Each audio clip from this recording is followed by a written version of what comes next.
What's up, guys, and welcome back to another Renault career mode in F1 2017. As you can tell, we are now at the Hungary for the Hungarian Grand Prix. And, well, we'll just get all the things sorted out here for practice.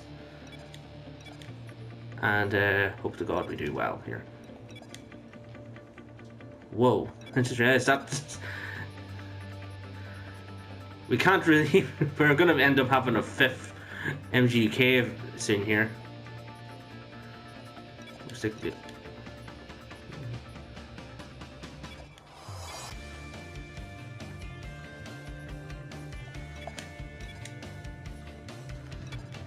Oh, hang on. I was going to change the control of the transfer, but it doesn't matter anyway. Yeah. 32%, right, okay.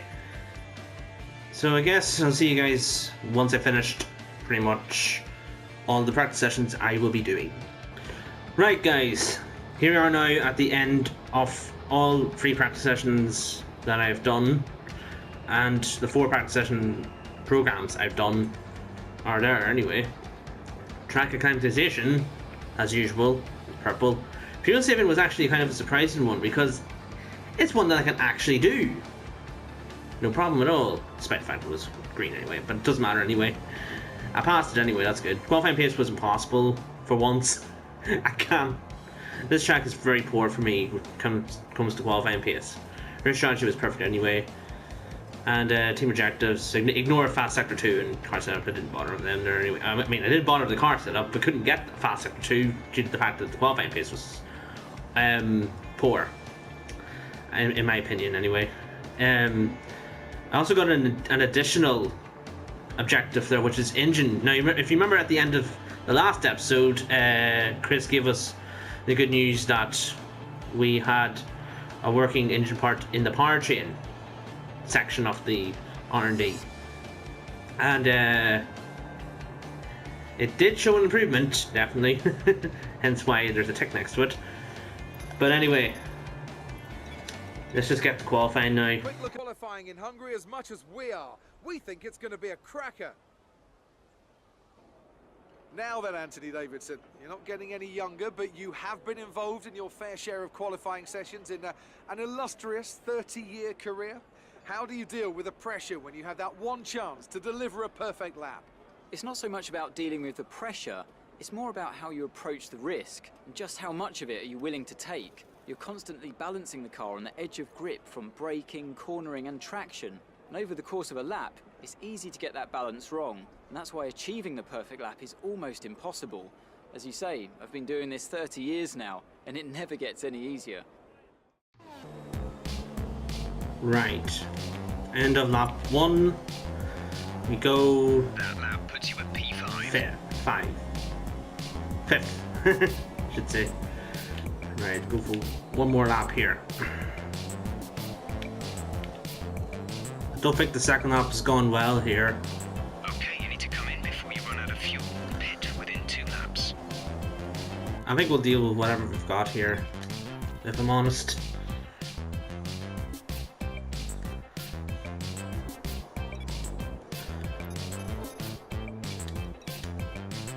And we get set then for the race tomorrow. But before we go, let's quickly remind ourselves of our top 3, who are Vettel, Hamilton and Valtteri Bottas.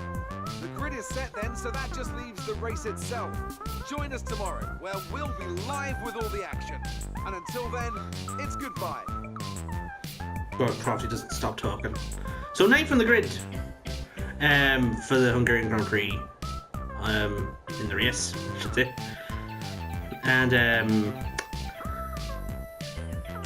we might be higher up on the grid. Depends on anyone up ahead having penalties. But we are at least ahead of our teammate. And yeah. Next up, the race. In qualifying session yesterday, let's take a look at how the cars line up. Sebastian Vettel has a clear track ahead of him today. He starts in pole position, and Lewis Hamilton completes the front row. Looking down the rest of the grid, we have Bottas, Raikkonen, Max Verstappen and Ricciardo, Perez, Ocon, a Renault and Felipe Massa, Kvyat, Alonso, Nico Hülkenberg and Sainz, Magnussen, Grosjean, Lance Stroll and Marcus Ericsson, Wehrlein and Stoffel van Dorn completes the grid. Now it's almost time to lights out, so let's go down to the track. So yeah, this is awkward. Whenever I'm doing stuff like the grid rundown and the introduction to qualifying, guys, I mute my mic whenever I do that there. But the grid rundown, I actually did that. I actually left it muted. So what I pretty much happened here is I recorded the entire race, finished it, stopped recording, went out of the game, and then realised I muted my mic for the entire race. So pretty much, yeah. So you can see the tyres I left alone, and the fuel load was up to 33 1/3 kilograms, 22 laps. I mean, anyway, that's probably not done anyway. So, yeah. Mute my mic, so you're getting post-com here for once. And there's the race begun now. I kind of made a good start to that there. Massa did kind of get me at the start as well, but you're going to see the first corner was pretty good, no doubt about it. Got at least Perez there, and then I had Ocon in my sights here, and I got him there. Verstappen nearly did what he did to his teammate in real life as well, and well, he didn't do it anyway. And then anyway, then we skip forward 2 laps to see yellow flags happen behind me, and you're not going to believe who it was that was behind me. It was my teammate. My teammate had engine problems behind me, and he was out of the race. That might have been his first retirement all season. And then Jeff says that he wants to change my strategy. And as you're going to see here, I just went no. I went no. I shut him up as well at the same time. Why did I do this one again? I think it's because of, yeah, it looked up in the not the big one. I could have just heard it. I could have just listened to Jeff at that bit there, by the way, because, well, Hamilton was in the pits. He came in for, guess what? Another super soft stint. I mean, he's doing the 2-stop again, which is really strange. He has to stop doing that, otherwise the championship's going to be ruined. Ocon was fighting me as well there, but had it under control for the most part. And then I went into the pits here. And I did do what Hamilton didn't do, which was obviously go to the soft tyres immediately. Vettel was already in and out of the pits as well before I entered anyway. Perez, I got out ahead of Perez at least. And you're going to see here, we're pretty much into the back of the field, both of us. And Dorn already was out ahead there, but I get Ericsson at the first corner, which was very good. I needed to put a car immediately behind Perez there at least anyway. And then the end of the lap, I should say, used DRS to get Van Dorn down the straight here. Did a pretty good job there. And that was it. That was Van Dorn got there. Then a few corners later, caught up to Wehrlein, got him pretty well as well, I should say. Not making sense pretty much. But I got him at the hairpin at the chicane, and that was job done there. Then at the end of the lap, Magnussen and Sainz was right there. Both me and Magnussen got DRS off. Well, I got Magnussen on DRS, and Magnussen got Sainz in this year. But I was thinking about a move there, fought against it, lost a bit of control, went wide, still maintained some sort of composure anyway, and then I got Magnussen at the next corner. And then that was that for Magnussen at least. Thank you, K-Mag, as I said. during recording. And then at the end of the lap, I should say, I got Sainz down the main straight as well. It really caught me surprised because I thought he was going to be pitting at the end of that lap. And you couldn't really tell who was going to be pitting at what time, especially when they're on the super soft tires. And I'm afraid that's actually the end of the overtaking there. Just this wee clip here, just to show you Hamilton coming into the pits for the soft tires. Then the next lap.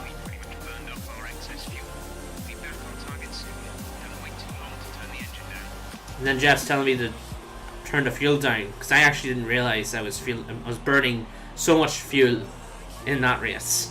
So I put it on the standard there, and then told me there were 3 laps of fuel. Then the final lap begins, and I pretty much did save fuel enough there anyway. And as you're going to see here, Hamilton actually fought his way back up to 7th, but as you're about to see, it wasn't enough. The gap was too big between me and group behind now, and as you're going to see in a minute. Yes, I got it down to less than I got it down to that much there. Raikkonen won the race at least, and yeah. As we cut now to the last corner, yeah, I come home in a very good 6th place. Great drive. We're really happy with that performance. That's a fantastic performance from Ferrari. It hardly looked in doubt. Anthony, what do you think made the difference here? Well, time management probably played quite a large role in the outcome of this one. As ever, it's not just about speed, it's all about maintaining that speed consistently over a stint, over a race distance. So being able to keep up the lap times while still being smooth on the controls and gentle on the tyres, that's really where the race was won today. So, here they come now, out onto the podium. Wherever you go, anywhere in the world, the prancing horse flags are dominant in the grandstands, and they're out in force again today. It's Ferrari on the top step once more.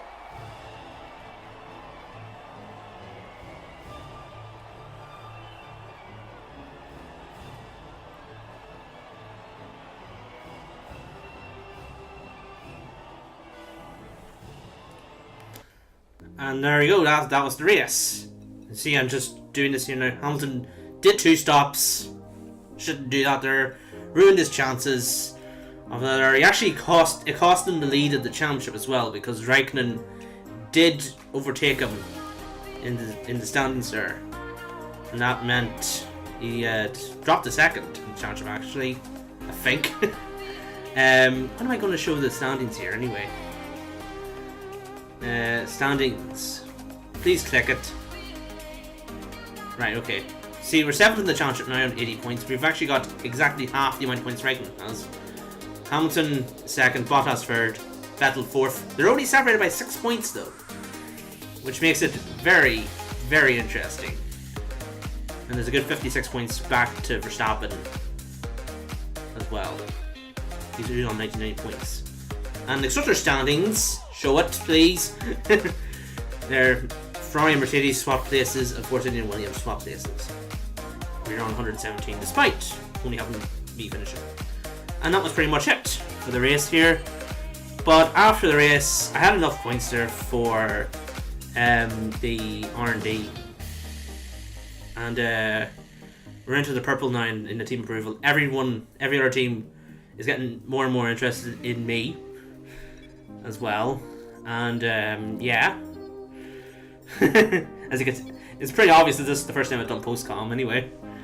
And then we went to laptop as well, get ICE wear durability as well, paid for that there. I couldn't get any other because I didn't have enough money.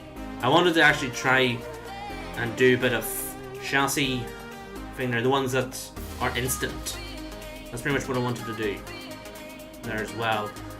But anyway, as you can see, I took a long time to go for this here anyway. But anyway, Belgium is next anyway. I was just looking to see what I could buy as well. I'm definitely definitely think I should have turned it down as well. Probably should have edited it down a bit there, but I didn't know what to edit out there. There's the last look at the standings, both drivers and constructors championships as well. But anyway guys, thank you guys ever so much for watching. If you liked the video, leave a like, comment below suggestions for videos, and as always, subscribe if you're new as well. And until Belgium, take care.